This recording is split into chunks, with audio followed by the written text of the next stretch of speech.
Comment les frontières des pays africains ont-elles été tracées?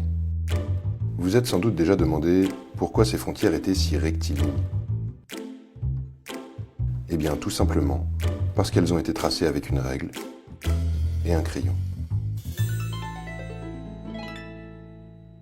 Pour comprendre les frontières africaines actuelles, il faut remonter 136 ans en arrière. Du 15 novembre 1884 au 26 février 1885, 13 puissances européennes et les États-Unis se réunissent à Berlin après avoir été convoqués par le chancelier allemand, Otto von Bismarck. L'objectif de cette conférence est d'établir les règles de la colonisation de l'Afrique, car la découverte des ressources du continent a aiguisé les appétits des États européens, alors en pleine deuxième révolution industrielle.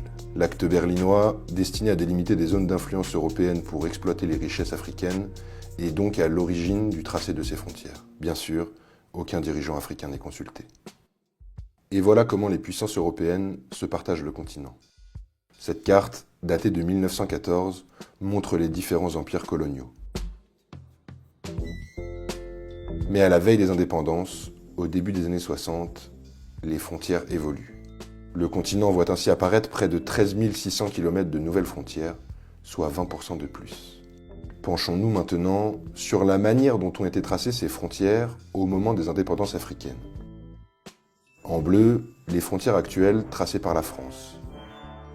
En blanc, celles tracées par l'Empire britannique, et en rose, celles des autres puissances coloniales. En 1964, l'Organisation de l'Unité africaine, qui deviendra par la suite l'Union africaine, décide de valider ce découpage.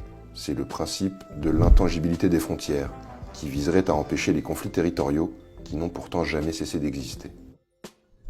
Car en réalité, depuis les indépendances, près de 32 conflits indépendantistes ont été répertoriés sur le continent. L'Afrique est ainsi devenue le continent le plus affecté par les conflits territoriaux. La carte actuelle du continent résulte donc des luttes d'influence impérialistes, et les administrations coloniales ont imposé des découpages qui ont le plus souvent cassé de vastes groupes ethno-linguistiques. En 1959, une étude universitaire américaine recensait plus de 800 groupes distincts. Alors regardons cette carte de plus près et appliquons-y les frontières coloniales au moment des indépendances. On constate que les zones grises constituent des groupes ethno-linguistiques répartis sur 2 pays. En bleu, les zones réparties entre 3 pays, et en rouge, celles à cheval entre 4 pays et plus.